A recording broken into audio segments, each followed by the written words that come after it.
didn't see you come in. Please, have a seat. Okay, that's the intro. I need some fireside crackling in the background. Yeah. No, I'll put in some fireside. I don't know if we can even do that. Office hours are about to close, but you may as well join us for a chat. Welcome to Oops All Dragons, a podcast that we haven't recorded in over a month? I don't know. Coming back from a little break, recharging the batteries. You know, everyone needs to do it now and again. And real life impacted both of us at the exact same time, so hey, it felt right. It's true.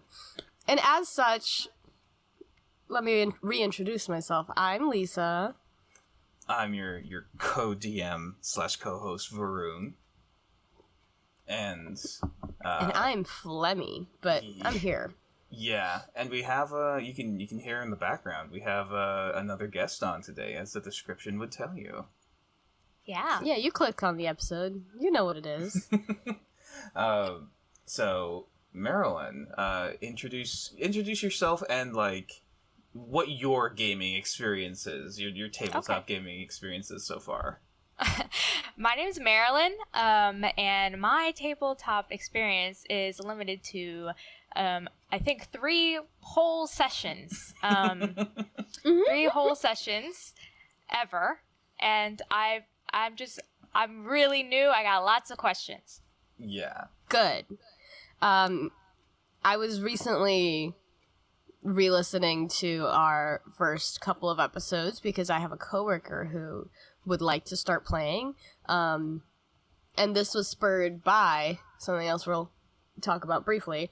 The trailer for the D&D movie coming out.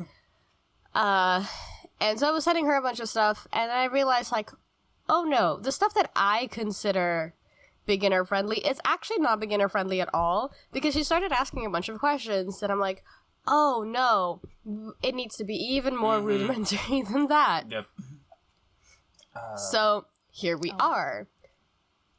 Because we don't even know what people don't know, so we need somebody who, has enough experience to know, here are the things that I don't know what these words mean. Here are some words, and I've seen some numbers. What does this mean?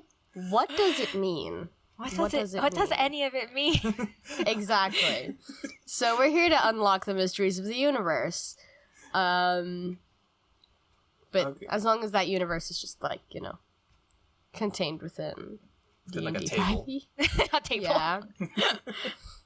Okay, so before we dive into the topic du jour of newbie chat, Lisa, what you been up to?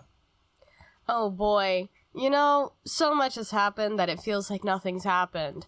I got COVID, I rented a new apartment, I'm currently in the middle of moving, I'm working on a big costume project for an event in 2 weeks, 3 weeks. Can you say not enough time.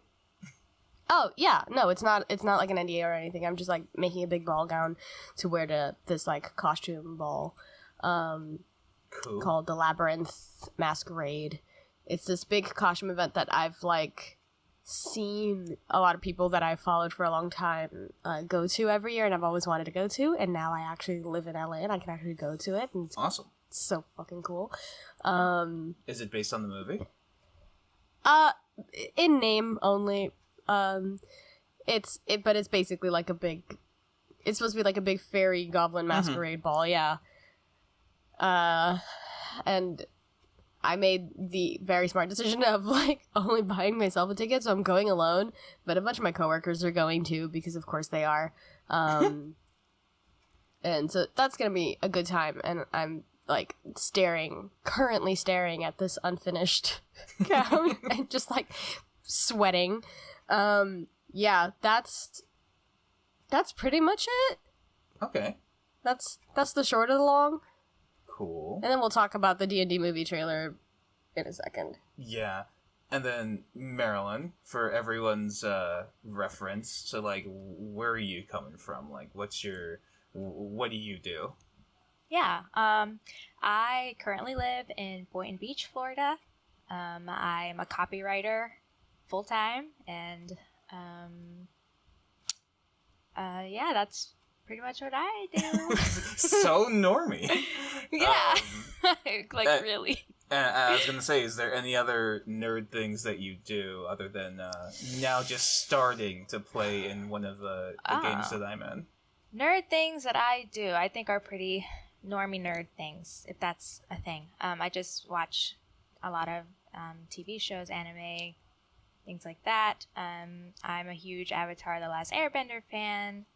I'm getting a huge Avatar: The Last Airbender sleeve tattoo. I guess that's the stuff that I do. You saw that they announced a bunch of new movies? Oh yeah, very excied. Very excited. Wait, huh?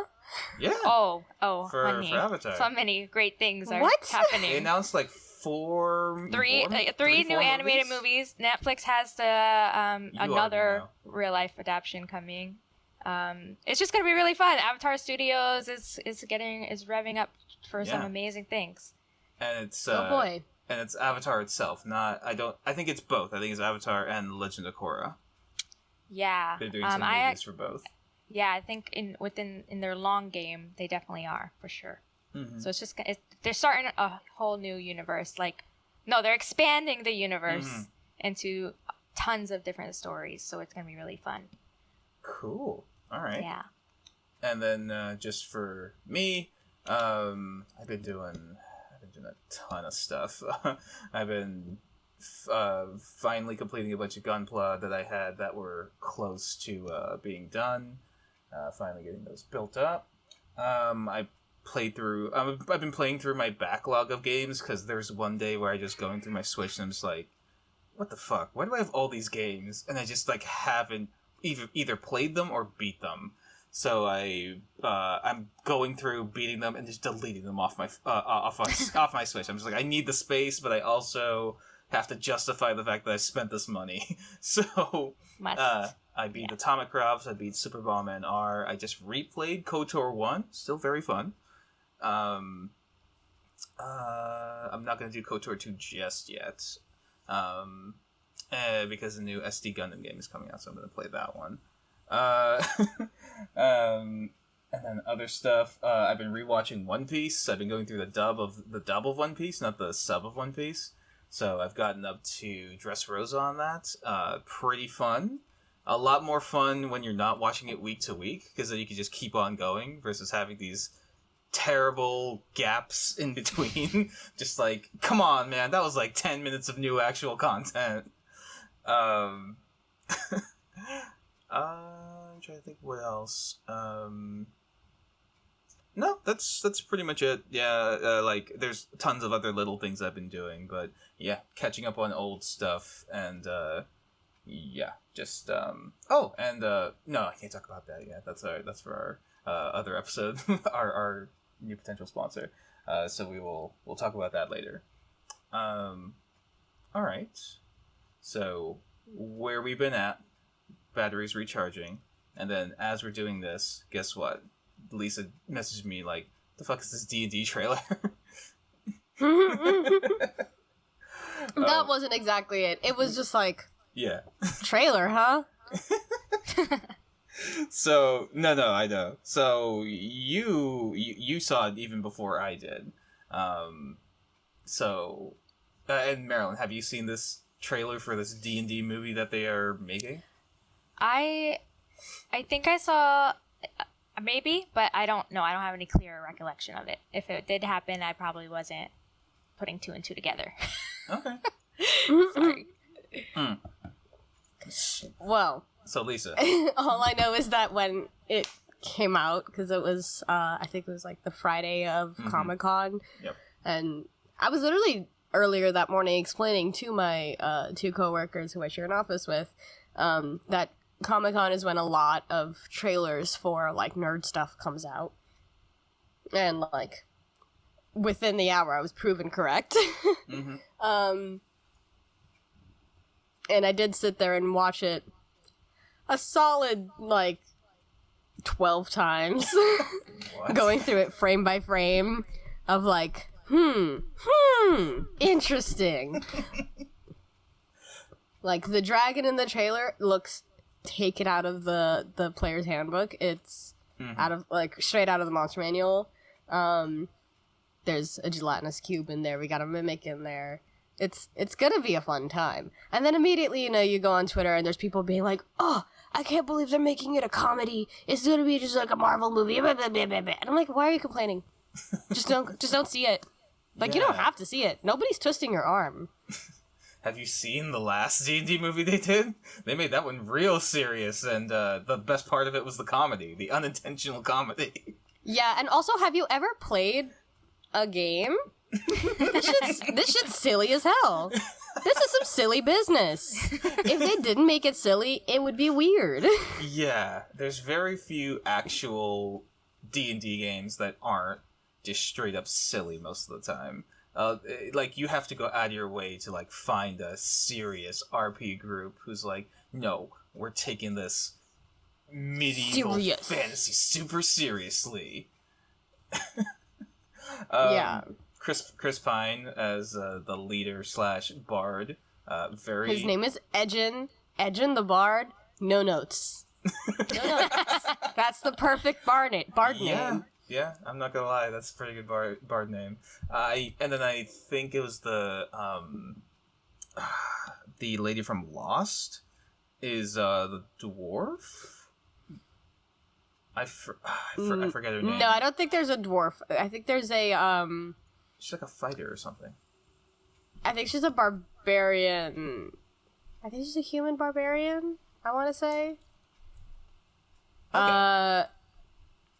Yeah, there's like your basic party is, they've got a bard, they've got a barbarian or a fighter. They've got a caster. I think they've got a paladin, they've got a wizard, and a druid. Mm-hmm. And then, like, the discourse that I saw that was a joke but also was not a joke was people talking about her turning into an owlbear for a second. Yeah. And they were like, you can't technically you can't wild shape into an owlbear because it's a beast, because it's a monstrosity and not a beast. But, you could polymorph into an owlbear. And also, like, that's even ignoring the fact that she transformed from a horse straight into an owlbear, and then back to her, like, humanoid form. Which, like, okay, we're not talking about that, because I feel like that's more illegal, but whatever. Yeah, let's talk about how owlbears are monstrosities and not beasts. D&D nerds. Fucking nerds. Yeah. I can't. I'm gonna steal all of your lunch money. So, yes, like, I'm not even gonna get into the, like, oh, that doesn't jive with the rules. Like, I don't give a shit. Who cares? Yeah, who gives a fuck? It's a movie. You know what the worst... now. I'm literally watching it as you guys talk about it. Good. An owl bear! Holy shit! Yes. Okay. The most egregious thing is the fact that they have a tiefling good, but she's like human colored. Cowards. Cowards. Where's that red skin, or that blue skin, or that purple skin? Make it purple. Oh, she's a druid. Make her like brown. I don't know, but like. Or green. Straight up or green. Green. No, they made her a redhead. Hey, she's a ginger. Okay. Fine. Whatever. I mean, I'm still gonna watch it. I'm still gonna love her. I'm still gonna end up cosplaying her. Like, don't get it twisted. But, like, cowards. Paint her. Just like overall, paint her up. I like that the plot is, so we did a job, and we accidentally give the big bad evil guy, the thing that he needs to destroy the world. So it's the Horde of Orcus. So we have to undo that. That's pretty fun. That looks fun. Yeah. I mean, as someone who knows nothing, I'd watch that movie. Yeah. Yeah. Just in general, it's like, what if... Just in general, outside of it being a D&D movie, like, I think the idea of, a group of thieves being like, ooh, actually, we did a job for the wrong person. Yeah, that's a really good idea, actually. Yeah, it's great. Steal it. Fun. I will be stealing, yes. The real honor among thieves is the friends we made along the way. Yeah.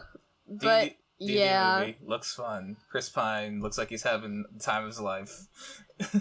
It was forcing my coworkers to watch that made them go, "What? I want to play D&D." And I'm like, "So, okay, here's the literature. Here's the pamphlet. It is homework, okay? It is homework. There's so much homework, and I refuse to do so it." much.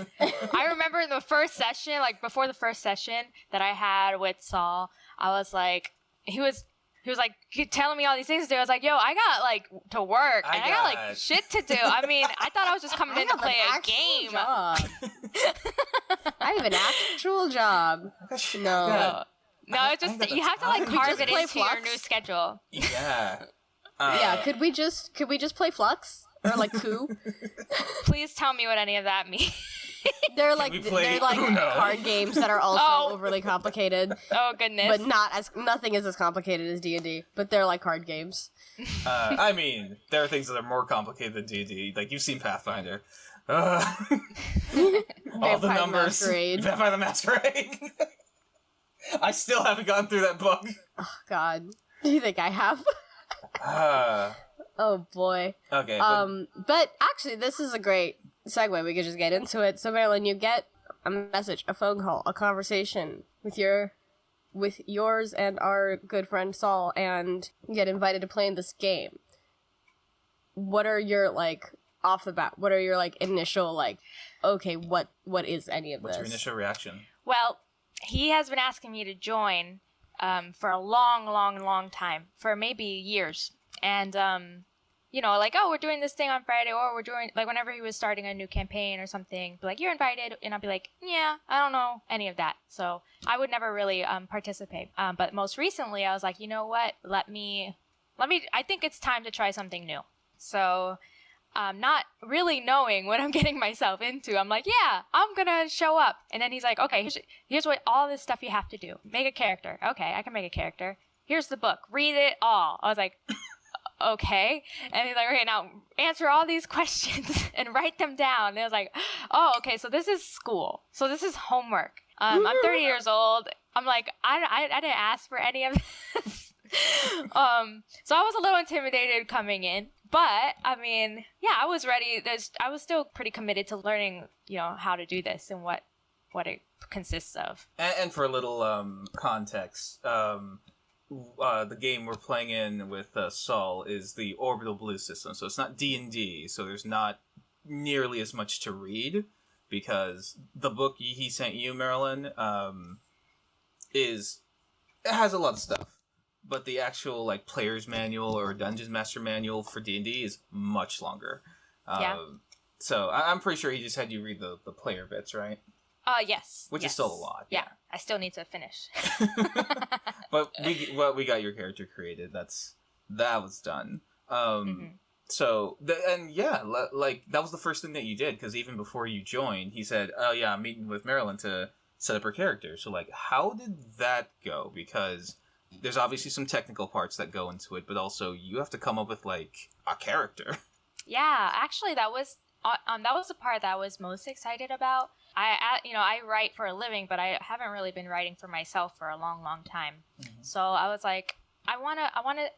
This year, I decided that in November I'm gonna do NaNoWriMo, and I wanted to try to write a novel, but I have really no fiction experience at all. I've never written anything fiction. So I figured playing a game like this would really help me get into the mindset of creating characters, backdrops, things like that, universes, all that, just to kind of start getting into the mindset of somebody else that we create out of nothing. So yeah, it was actually really fun, and it came really easily to me, thankfully. Yeah, having a writing background is definitely a boon. Or any sort of creative background is definitely. This is a game that definitely attracts people who write fan fiction or theater kids, or the Venn diagram of both.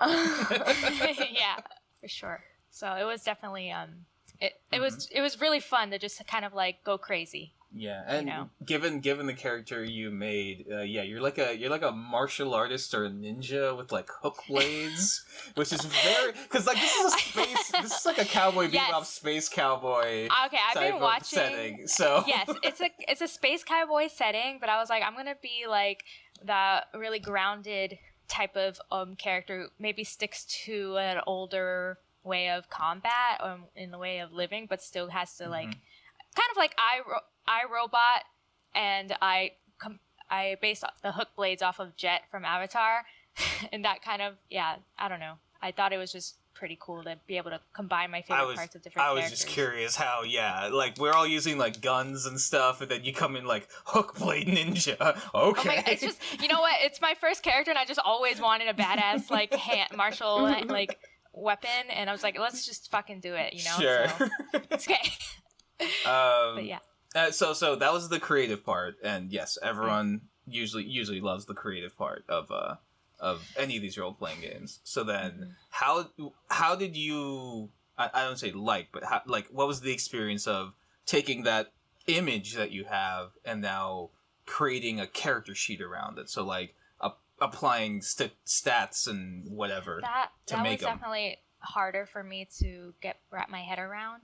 I still don't think I fully understand it, but you know, the more we play the game, the more I'm understanding why these different points on the character sheet are important. I mean, I feel like the more I play, the more I'll learn about it. And again, for reference, for those who haven't played, Orbital Blues has 3 stats. I think it's muscle, grit, and savvy. And then for you, Marilyn, that's pretty simplified from D&D, which has 6. So it's got strength, dexterity, intelligence, maybe constitution. That's why Saul wanted me to play this one first. Yeah, and like D&D's still pretty beginner friendly. It's just each system has their own thing, has their own stats, and how they use them. They're usually meant to determine success or failure. So how good is your character at this thing, and would they succeed at doing a special thing? And it's usually under duress. That's why we roll dice to say, you know, there's a chance I might fail. So do I succeed or do I fail? And then the numbers you have on your sheet are what help you determine yes or no. Okay, that kind of rolls into one of my questions. Like, does the game master, or what do you call it, the game master? Game master, dungeon master, it's all the same thing.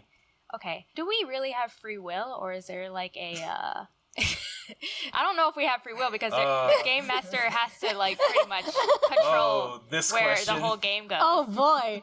Oh my god. Getting into the illusion. That's literally my first question. That's a really good question. Lisa, do you want to start? Yes, you do still have free will. You can make choices that are, because the GM's purpose is both to lead and to react to what the players are doing. So the GM has a story in mind, has this world built, has things, you know, has little pieces in place, but their job is to react to what the players are doing and make adjustments accordingly to the stuff that they deem important. And sometimes the things that the players do changes what the DM's plans were entirely. Free will is simultaneously an illusion, but also not. Like, you do still, as players, like, you do still have a lot of control over what you're doing, and your choices still affect how things interact with you. Okay, because I notice like in gameplay when we're being our characters, which is a whole other thing. Because I'm like every game I've ever played that's not this type of game, you know, there's rules and there's way to move and there's a way to what you have to do. There's a clear goal and things like that. So you just, you know, move, you roll 3 and you move 3 points and stuff like that, right? This game, it's a lot of talking and like you really don't know what the conversation's going to end up, what we're going to end up doing at all. I don't have a clear goal. We're just kind of shooting the shit and hope that we end up where we want to be. How do I say this? Like, how off the beaten path can we or should we go while we're playing when it comes to conversation? Is there even a beaten path? Oh boy. Yeah, Varun, do you want to take this one? So to your previous question about the free will and this question, the answer is it depends. Yeah, basically. It depends on the dungeon master, the game master, and it depends on the group. Because usually a dungeon master is going to have a session 0, especially today, to talk with the players and talk about, okay, what do you actually expect out of this game? What do you want to get out of this game? I know we had it way back when, and he had kind of won with you one-on-one beforehand, before we started actually playing. So, in some cases, free will is kind of an illusion. People are on rails, it's a set story, and they're just going to play it out. And if that's fine for their group, great. But in a lot of cases today, especially with a game like Orbital Blues playing with someone like Saul, free will is definitely an aspect. So we can do essentially whatever we want. So yeah, going back to your point about off the beaten path, like, yes, we can technically do whatever we want. There is going to come a point where if we just, flew off and did something else completely, the game would essentially just stop for a while, because now Saul doesn't know what to do. So we just have to take a break, and he's gonna be like, okay, I just have to make up a whole new thing at this point. I see. Because in the game, back to the Cowboy Bebop reference, we're bounty hunters. So we take bounties and we try to find them and turn them into the police and whatever. But if we decide all of a sudden, hey, let's go to a completely different star system and become, pastry chefs, technically we could do that. I don't think Saul would know exactly how to make that happen right away. But it's technically something we could do. Okay. I mean, so what it feels like to me as a first-time game player is that it's like teaching yourself a whole new language of gameplay from what you've ever done, ever. Because even from a video game to a board game, a regular board game, it's like, okay, so this is what you have to do, and this is what you can do, and this is the path that you take. These types of games, tabletop RPGs, are completely different in that you have to teach yourself a new language of how to be and how to play and how to have fun while you're doing it. I guess as somebody who liked rules, to coming into this game where we're just like, do whatever you want, do whatever the fuck you want, and then I'm like experiencing my fellow players literally do whatever they want. I'm like, whoa, whoa there, what do you mean? Did you have the realization of you could do that? Yeah, like every other minute it was like, oh wait, you could literally do whatever. I'm like, I want to be told what to do, but no, in this game you really have the freedom to kind of just be like, yo, this is what my character wants to do. I just want to do it, so I'm going to do it. So that's something I'm getting used to. Yeah, there's definitely something to be said about the difference between tabletop role-playing games and more structured tabletop games. Or video games, yeah. Yeah, and video games, where, you, in a video game or a regular tabletop game, your goals are set for you. Yeah. And something that you said that I want to touch on is, you're not really sure, if you have, a direction. Is that sound about right? You yes. don't have a set goal. The group has that's a direction. At first. Yeah, the group. At first. Yeah, the group develops, but something that is often helpful, but is not necessarily required, is also a personal goal that sort of informs how you interact with the world. And that's something that's useful to figure out. The old and that is something that you can is revenge for your dead parents. Yeah. Revenge or looking for. Those are the old reliables. I'm looking for my dad, or I've got to kill my dad, or I've got to kill the guy who killed my dad. Those are the classics. Okay. And they're classics because they always work. And that is something that you don't necessarily have to come up with on your own. You can work with your GM. You can even work with your fellow players. Maybe you and somebody else have a previous relationship that there's something that you're working towards together, and that can help drive maybe those lulls in, like, the group's quest, you can pull on that to, you know, have something to do at the table. A gimmick is always good, too, is, like, you know, there's, you know, the classic... The horny guy, so it's like we don't have anything to do particularly right now. We're in a rest point. I'm gonna go to the brothel or whatever, you know, like that's the bar. Just say the bar. Yeah. Hey, listen, I'm not erasing horny barbarians here either.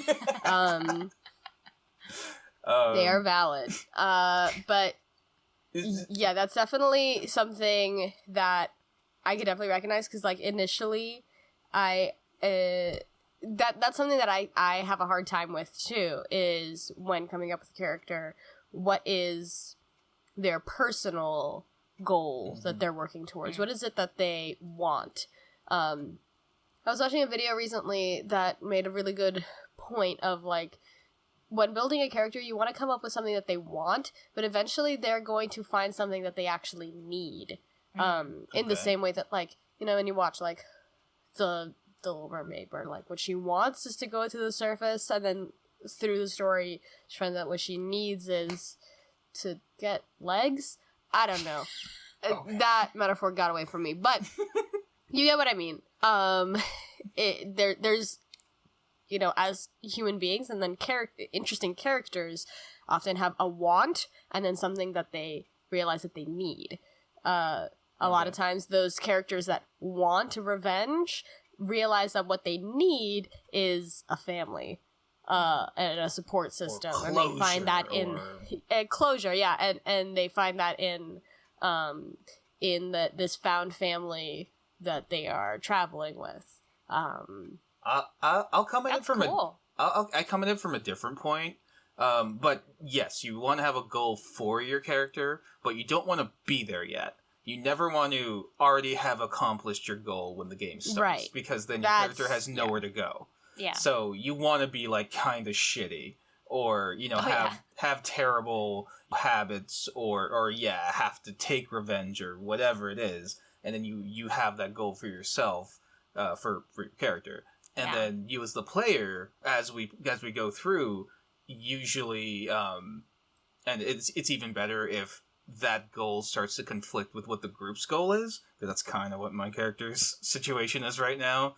And Saul knows this. Like, I can absolutely, like, betray you guys to get the thing that I want, like, right now. But do I want to? Because that would fulfill my character's thing, like their goal, like what they're looking for. But yeah, I would dick over all the... You're struggling because you're... Yeah, I would dick over the rest of the group, and you know, now we've become friends because we've been traveling for a while, and now it's become harder to make that choice. So I still have that goal of where the character wants to be, and he's trying to become better along the way, but also, like, does he fall back into his old habits and do this terrible thing that will mess up the rest of the party? And that's where the kind of the good brain juice, or just, like, that's where the fun comes from. I don't know where good brain juice comes from. The endorphins or the fun times. The good brain juice. Yeah. So, and overall, like, these games still have rules, but they're so far afield of, like, what we're actually doing, because a lot of the interaction is just us between people. So there's no need to, like, rule that. It's just, in case it's an NPC, Saul will say what happens, you know, how this person reacts to us. Otherwise, it's just you and me talking, you know, in character. The rules are there for, those situations where there's duress, so they are there. And there's rules of the world, so... But, like, all that's really flexible. Like, Saul can just somehow start introducing space magic into this, into this bounty hunter, you know, world, and, like, okay, we roll with it. Like, alright, it makes sense with some of the stuff we've been seeing so far.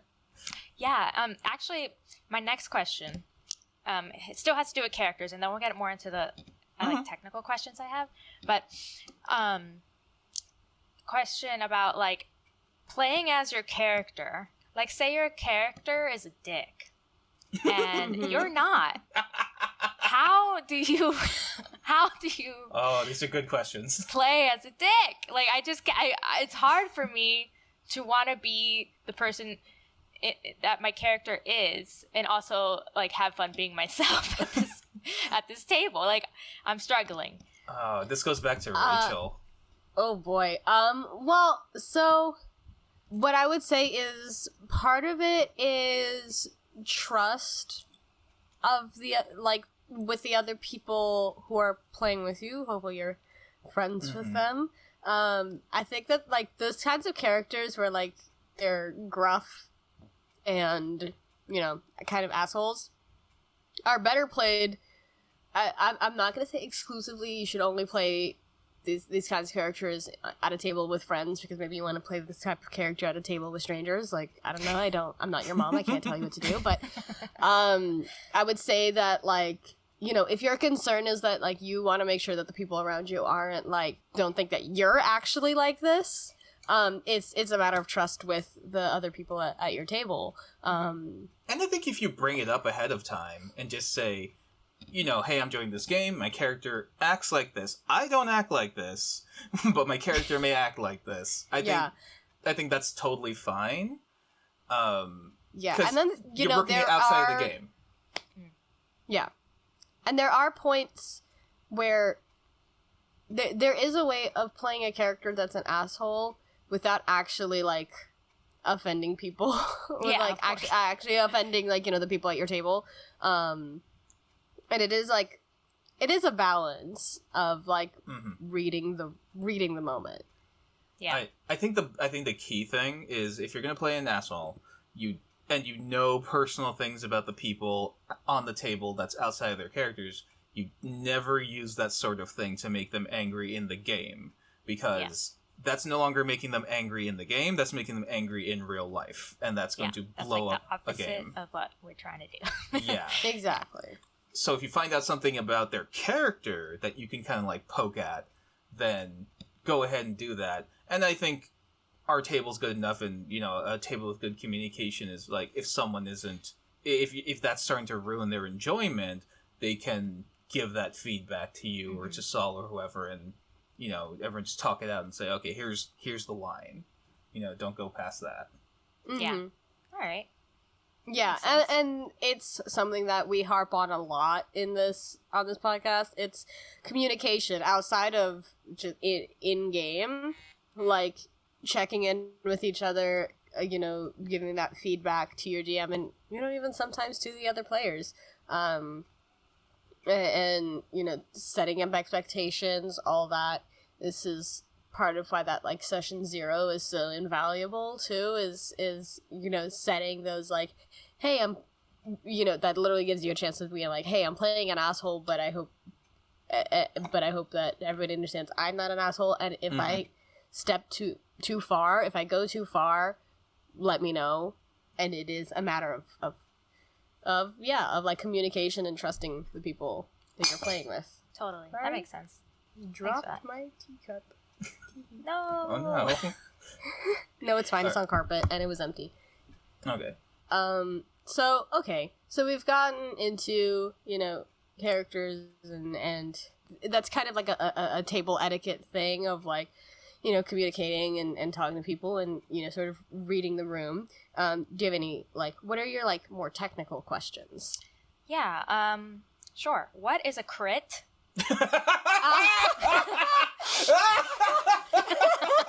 Oh shit! What? Yes. Okay. No. Okay. Okay. This is amazing. No. This is amazing. This is exactly what I wanted. This is exactly what the purpose of this is. Is I that, didn't like, even you know, think of it. Exactly. The two of us, because we're, like, in it. We're like a crit. Like, a crit's a crit. What do you mean? Like. Okay. What do you mean? To be fair, Marilyn, you played video games. Like, you played an RPG before, right? Some. But not, it's still not something that comes up in video games. Like, it does, at least yeah. not In RPGs, yeah, they'll say you got a critical hit in any Final Fantasy game. Oh. You did really well on that hit. That's a good thing. It's a good thing. Okay.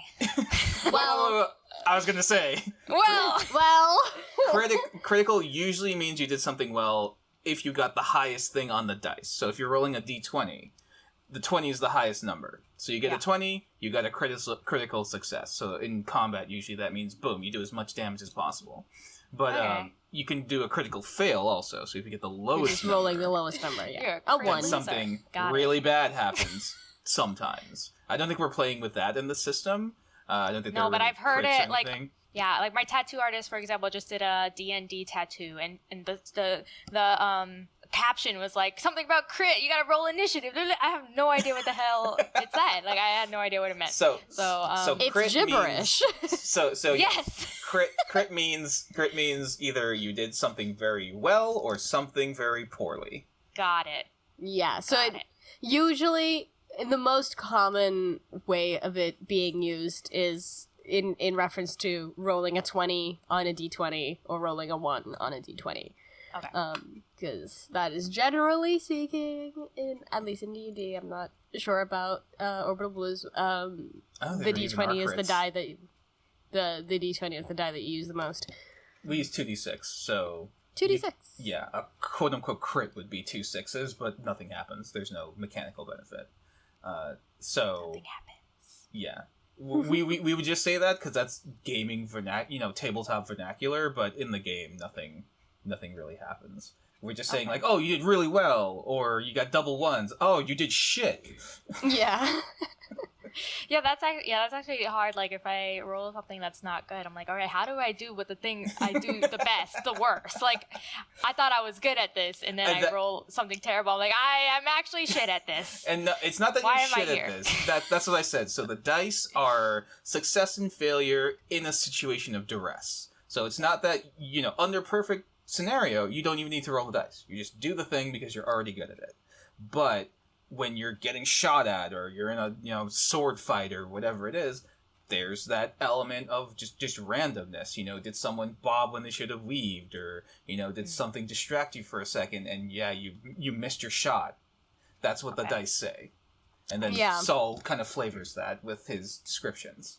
Yeah, the point of the dice is to sort of prevent you from being perfect at all times. Mm-hmm. It's the ultimate repellent. Yeah, it'll hamstring you. Exactly, and it is fun because me personally, asterisk. Me personally, I think the fun of tabletop games comes in those moments of failure. Yeah. And how you choose to recover. Yeah, like what do you do? How do you recover? Yeah, because it's like a real world stuff. It's fun. Uh-huh. My next question. Mm-hmm. Yes. Now I have an idea of why a game master would say roll the initiative. Mm-hmm. You know what? No, I don't. What is roll initiative, and why does a game master just randomly? Like, I feel like sometimes they randomly tell us to do it. So initiative is similar to rolling your skills. It's a bunch of action is about to happen, and since we're not physically doing those actions, we have to say who goes first. So sometimes that just depends on a speed stat, but in a lot of cases you roll for initiative because that shows, okay, how prepared was your character in that moment. So if you're really high, I'm able to jump right into the fray and get into it. But if we're all really low, I was distracted for a second. And that's where like advantage and disadvantage can come into play as well. So you were really prepared or you were super unprepared. Okay. So you have to, all of this is happening in seconds. So like a gunfight or a sword fight, again, we're not acting it out. So the short of the long is that initiative just determines what order you go in to say what it is that you're doing during a round of combat. Yeah. Or an encounter. Okay. Yeah. And for example, in my most recent session, a lot of people maybe were distracted in that they rolled low initiatives, and that affects their turn. Potentially, yeah. It depends on their stats. Yeah, like Lisa said, it's just showing, a fight's about to break out, and all of this is happening in a few seconds. So we have to have an order of, okay, who goes when, what happens when. And that also lets the DM do certain maybe environmental things, because I don't think you've seen it yet, but he can put another thing in the initiative to say, okay, after Marilyn goes, the ship lurches this way, and then all of a sudden everyone has to make a save to not fall over because, we blew up the engine or something. Yeah. Okay. That's cool. Yeah.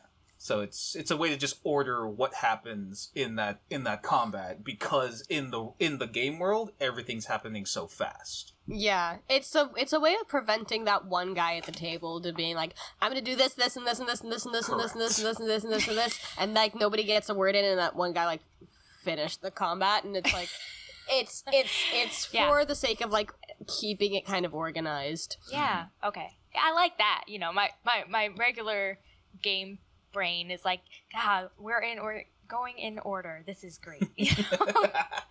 It appeases that. Yes, that's the most gamified portion of any part. system. Yeah. Okay, cool. So, all right, I think I understand it now based off of my last session and what it means, and next time I'll understand why. And it also lets people strategize, because if I have something that's really good, but then I have something that synergizes with your thing, depending on where we are in the initiative, we'll say if we can work together, or if we're really far apart, then our skills won't really mesh because it's going to take too long to get to. Yeah, so the person that maybe goes right after me can like bounce off of something that I did. Exactly, yeah. Yeah. Cool. And also, like, if somebody, falls in battle, like, the next person can shift whatever it is that they were planning on doing over and help. Or not. Or not. Yeah. Just leave Depends on the character. Yeah. And that's part of it, too, is that, like, when you have that initiative order and people are going, you can pivot what it is that you're doing depending on what, the people before you have either set up or failed to do. Yep. Okay. I see. Okay. My last major question has to do with sessions, technically. I heard sessions can be extremely long. And is that a choice made by the game master or the team, or is that something that just happens sometimes? It depends. Yeah, I mean, I had a conversation during one of our last sessions, like, I had a session that lasted 8 hours once. I'm like, wow. I was like, we're not gonna do that. So how do you the answer is it depends. So usually it's the dungeon master, but sometimes a group has a designated person who's going to schedule the sessions. And that person's going to herd the cats. And at the beginning of the game, normally, the group is going to agree, like, this is generally how long the sessions are going to be. Sometimes they can go shorter, sometimes they can go a little longer, but generally we'll be around usually 1 or 2 it or ends 3. up being somebody going, hey, I need to be home by 8 o'clock. Can we... That's the other thing. It's usually me. When it's the one that's like, hey, I have a 4 a.m. call time tomorrow. Can we wrap this up? Yeah, some groups have really kind of specific times that they'll play. So they're like 2 hours. We know we're going to be playing for 2 hours or 3 hours. That's our time. Okay. But then others are like, yeah, we'll start then. And then when we hit the point of like, I need to go home, that's when we're done. And so then, you can just sort of like be done in the middle of a bunch of shit happening. Yeah. If you needed to. Yeah. That's what happened in our last session. We beat the space pirates or whatever, and then we just stopped. Like, we still have to get our cargo to where we were going. And so that's exactly how it works. We just hitting pause on the game until we can get back together. And there are those situations where groups can have like 8-hour sessions and stuff like that, but they all absolutely know beforehand. They plan it out ahead of time. I don't think there's any group who just spontaneously says, "Oh, let's play for an entire day." Like, yeah, I think I can speak for everyone here when they say like we have shit to do. So like that wouldn't work out for me, dog. Yeah. But, I mean, that's another thing that gets established in the like lead up to the game is like usually your GM will say like the game should run for around this long, because there's a lot of factors that can affect it. Like combat usually makes a session take longer, or sometimes if you make a session literally just the combat and then you pick up after it could be a shorter session. If there's something really dramatic happening, you can have a longer session. It depends on the players' schedules too. Okay. Yep. A lot of times those 8-hour like full day play like play sessions are like people who meet like once every 2 months, so they've got to get like a lot of stuff in. Okay, that's actually that's good to know, because I don't know, it feels kind of freeing that like even though there's so much background work going into these games, that they are still like newbie friendly and reality friendly. You know? Yeah. That's I think in 2022, unless you're like a kid just now getting into D&D and you have nothing else on your table here, everyone takes into account that yes, we can't devote our entire day to this, but we're putting this time aside ahead of time to say, okay, from here to here, generally, this is our next session. That's cool with me. Another one that just popped up to me. Okay, I've been encouraged to take notes, but I have no idea what I should be taking notes on. Someone's like, yeah, take notes. Take notes? Of what? What do I take notes on? This is a big one. Do you guys take notes? So, I do. I try to. Usually, like, the big things is, like, names of people, names of places. Names is usually the big one. Bits of lore or things that you want to follow up on. A lot of my notes end up being honestly just funny things that people at the table say. Which is also totally fair. Yeah, exactly. Like, I definitely have a page in a notebook somewhere that just says, I just wanted a mimosa, which was something that our friend Caitlin said in one of our one-shots. I remember that. I think it was the dragon one-shot. Yeah. Oh my god, it was the Dragon Tower one-shot, and her character was just like, I just wanted a mimosa. Other things to take notes on is you can keep track of initiative in your notebook. That's something that I usually do. I usually end up like volunteering to be the initiative tracker. This is in person because Roll20 just has the tracker anyway. Yeah. Loot. Mm-hmm. What loot you've gotten. Loot and who has it. Yeah. Yeah, and like whatever like random bits of information. Whatever you think is going to be important. Yeah. Sometimes it might be just something important to your character, so it wouldn't make sense to anybody else, but you keep it for later. Or, usually it's important names, like, oh, who's that guy who gave us the job, or we're bounty hunting, like, oh, what's this guy's name, or what does he look like, and that sort of thing. Yeah, that makes sense. Yeah, anything, I should start taking those notes, because I really half the time, like, we enter a new session, and, like, what happened, and where are we, and what's the guy's name? Yeah. That kind of helps me segue into my my real last question. All right. Is what's better, in real life or on the computer? Oh boy. Man. That's a good question. I mean, I know the recent times have changed a lot, so I just don't. In your experience, I mean, there's pros and cons, but which ones do you like best? So, and I think the response is going to be, it depends. It depends on the person, it depends on the group. But at least for me, I definitely prefer in person, because, then you're sitting across from the table from the other person right there. You can see the expression on their face as, we're talking about whatever it is. We can maybe act out some stuff if need be. And, you just get a lot more of that camaraderie. And people are there. Like, they're physically there, so they're in the game. Yeah. Versus, if it's remote, yes, there's a lot of stuff we can do in the virtual tabletop that you can't do in person. Like, you can create a lot of really ornate maps and do a lot of effects and stuff and keep track of combat a lot closer. But also, there's a lot more potential for distraction and dealing with technical issues now. Yeah, I do prefer in person. Yeah. But, either one has its benefits. I like, for example, with Roll20, I really like the digital... It does all the math for you. Yeah, it does all the math for you. I like having the digital, like, tabletop for, like, encounter scenarios and, having maps. Or your vibe boards. You also made the... Yeah, my vibe boards. Because I'm really bad at describing things, so when I GM, I like to use the Roll20, instead of just using them for like, combat maps, I like to put vibe boards.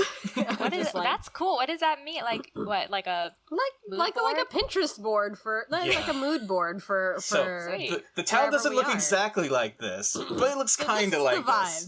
This is the vibe. It's Love that. Yeah, no, and like I've had like, you know, random pictures, and this is something that's maybe a little controversial, but you know, I'll take pictures, you know, art that I find online, to use to represent characters in the game. It's absolutely fine in the personal That's game. Cool. As long as you're not making money with it, you're fine. Oh yeah, exactly. Yeah. There are some artists who are like, absolutely not, do not use it. If you want to use it, you have to pay me. And like, you know, I do double check and make sure before I use it. Not like they'd ever find out, but I do feel like they're in my Google feel a sheet. sense of guilt. I do have like computer or like art on my Google sheet of what my character looks like. Mm-hmm. And I have like that's put it in the fine. Is that like not okay? No, that's fine. Oh, okay. The only issue, where it would come up is if you're streaming this and somehow making money off of it, and the artist notices and like you never asked permission. But like if it's a personal game and it's on Roll20, like someone's gonna break into our Roll20. Where's the art? Where is it? I know you haven't. One of the other players rats you out. Dude, we've been playing with a narc this whole time. Forget camaraderie, man. We've been playing with a narc. Yeah. Okay. Are you a cop? If you're a cop, you have to tell me you're a cop. Yeah. That actually happened in one of our games, I think, when I was first introduced. Somebody was like, "Are you a cop? You have to tell us if you're a cop if you're a cop." Oh, that was funny. In some cases, remote's the only option because, like, in our group, we have a lot of folks here in Florida, but then we have folks in California. So, in-person's not going to be really a thing at this moment. Yeah. But if I have the preference, if everyone can make it, definitely in person. Yeah. Orbital Blues should do it at least once. Yeah. We got to have you play in person at some point, even if it's just like a one-shot. Yeah. Just so you can get there's definitely experience. Let me think. Are there any other things that you understand? You know, the steps of combat, right? Of an encounter. No. Like what your turn? Oh, I know like, my turn. Your turn? Yeah, your turn. Right? So it's your action, bonus action, movement. I feel like that's something that people get very confused. We're not playing D&D, so like Orbital Blues isn't strict about explain what's the general rule there, you know, in case I ever wanted to expand. So if you were to ever play D&D, when you get into an encounter, you roll your initiative, you figure out what order you're going in, and when it gets to your turn is made up of 3 parts that you can perform in any order that you care to. Whatever works best for the moment and whatever feels right for your character. You have your movement, which is what it sounds like. It's how far you can move during a turn. Generally, it's 30 feet, but depending on your race and class, that can be different. So that's why that was important. In my last session, people were like, "You're this many feet away." I'm like, "Who?" Okay. Exactly. Distance does end up mattering. Okay. Yeah. Yeah, because some certain spells can only reach a certain distance. Certain weapons can only be like thrown, or arrows can only be like shot. Yep. I couldn't remember the word shoot. Oh my god. It's okay. Yeah, arrows can only be shot so far, you know. So distance doesn't matter. So that's why like you can use your movement to get closer. So you can close that gap and you can be within range to then use your action to use your attack or you know, heal or do something. And then your bonus action, usually depending on your you know, designation of your class, you have different things that you can do as a bonus action, which is something that you can do like really quickly after you've done your initial thing. For reference, because we've been talking about initiative, a turn is usually about 6 seconds. 6 seconds. So in any system, it's usually about that long. It's very quick. So actions are saying what can you do in that 6 seconds before the next person does their thing. Okay. So in Orbital Blues, it's a little more esoteric. It's a little more theater of the mind. So we're not measuring distance per se in like feet. There's just range bands. So it's like your close range, your nearby range, your far range, and then your remote range. So you're just like barely visible at that point. And then that determines like what you can do. So if you just have like a pistol, you can't shoot at someone really far away because it just won't reach. They're too far away. And then actions are just saying in Orbital Blues you have one action essentially that you can do on your turn. So do I move and try to get closer, or do I try to take a shot, or whatever it is. Okay. So that's the cadence of initiative and actions in any system. It's okay. A bunch of stuff is happening really fast. What do you do when it's your turn? And how many things can you do on your turn? And all right. in D&D, there's a little more flexibility. Yeah. So any other wacky things or things that we're doing during the game, and you're just like, what is happening? One of my biggest things was like going on tangents, and but I'm learning that that's what it is. Like that's it is what's fun of okay. it. Yeah, and I guess one thing I wanna work on is like knowing when my character would talk, or when my character maybe would shut up, or what my character, like kind of just trying to get into my character's head instead of my own, because initially, I'm kind of like in my head a little bit like, oh no, I hope these people think I'm cool and I hope they like me. Because even though I'm playing with Saul, you're playing D&D. Nobody at that no one's cool. Yeah. But I just don't want to hinder the game, just because I'm super new and everything. So, but I mean, conversations like this have helped, and everybody on the current game that I'm playing has been super helpful, including Varun and everybody else. So, I'm just really, I feel really excited for what the rest of the game entails, and maybe into other RPGs out there I could probably get into in the future. Yeah, if I have the time. What I was gonna say, while I'm still down here and down south, I'm probably gonna pester Saul to have you and us play something like a one shot, just one day, so you can play something in person. So you can get that experience, and you'll see the difference. But yeah, I think the fun, and just for me, just to like cap it off, I think the funniest thing when we started playing is that we started rolling the dice, and then we see the dice, and we're just like, oh, I succeeded. Oh no, you failed. And then at some point, I could tell, and then you just came in like, okay, what's going on? I literally stopped everybody. I was like, okay, guys, I'm sorry. You guys need to explain what's happening to me. I do not know what's happening here. Explain what is going on. And Orbital Blues is again, a little different, because in D&D, especially on Roll20, it'll just say success or failure. Like, you roll a thing, and it'll just be like, you succeeded, or you failed, and then you know what to do from there. But in Orbital Blues, because you're choosing the dice, you roll 3 dice for like a thing, and for like an attack, and you have to choose the 2 best ones, and then the third one's the damage, so you have to be kind of strategic.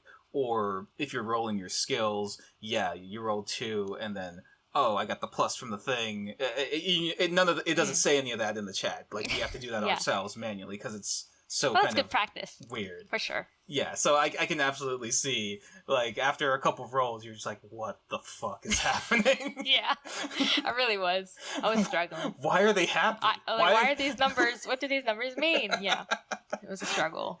Now, why are they mad? But honestly, that last session, I had a little alcohol in me, and I finally decided I was going to ask.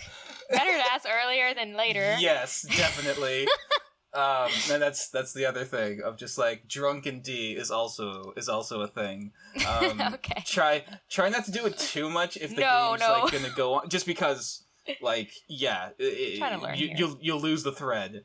But I think Lisa can attest. There's certain times where the game isn't being taken as seriously, and everyone can just get kind of lit, and it just goes off the rails in the best ways possible.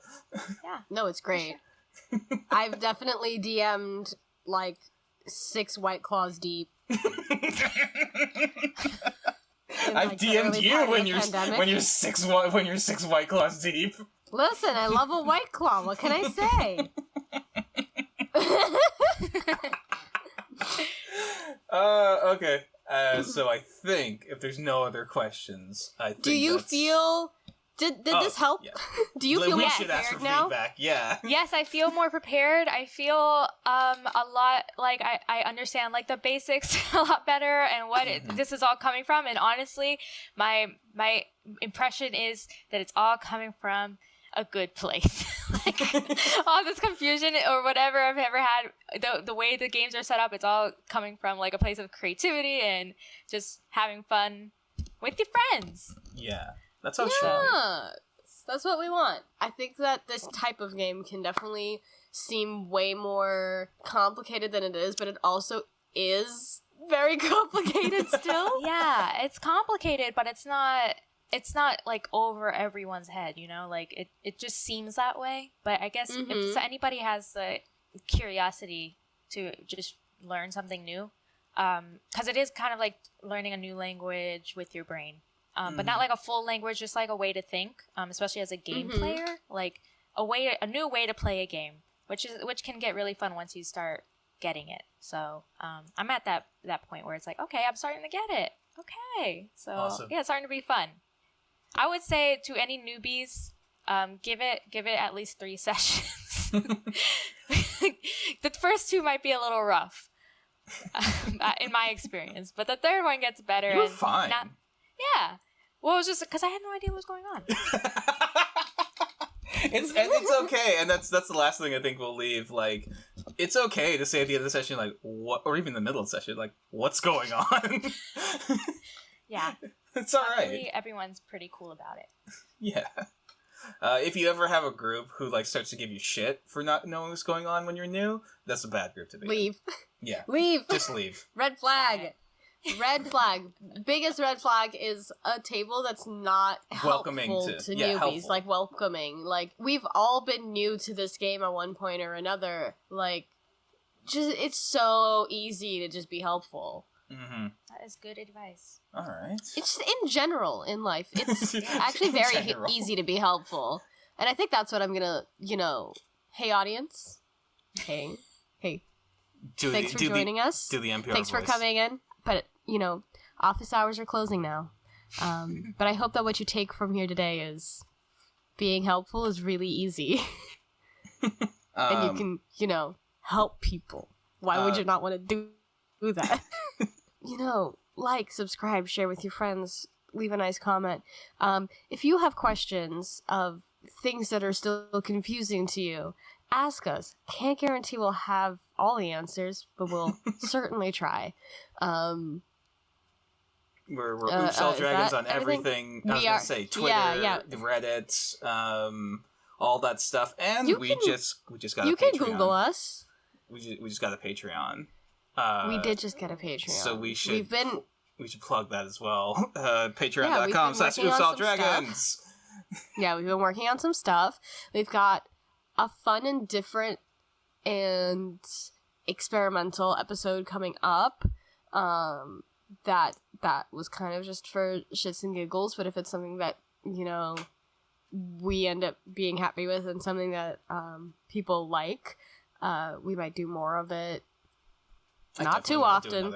Not too often. Like once a year, maybe. Watch your expectations there, but yeah, we've got some stuff, and as Varun alluded to at the beginning of the episode, we have gotten our first possible sponsor, so look out for that. We'll start plugging that soon too. And yeah. So if you want to float us some money, help us keep the lights on. Absolutely. Patreon.com/OopsallDragons. It's gonna be a fun time. Yeah, we've got some stuff on there. We've got a Discord. We have all the things cool. now. We have all the YouTubey things in 2022. Yeah. We're a big boy now. And Marilyn, do you want people to follow you on Twitter, or do you want to keep that to yourself? I don't have a Twitter. Well, I have a Twitter, but no, I don't want you to follow me on Twitter. We got you. You can follow me on Instagram at inda.midst, like MIDST. cool. Alright, Oops All Dragons is a group effort. Our show is edited by Noel Hernandez. Our theme was composed by Brendan Lyons. And our logo art is by As If on Cue. Links to more of their work and their social media will be in the show notes. Find us on YouTube and Spotify, and check us out on Twitter and Instagram at Oops All Dragons.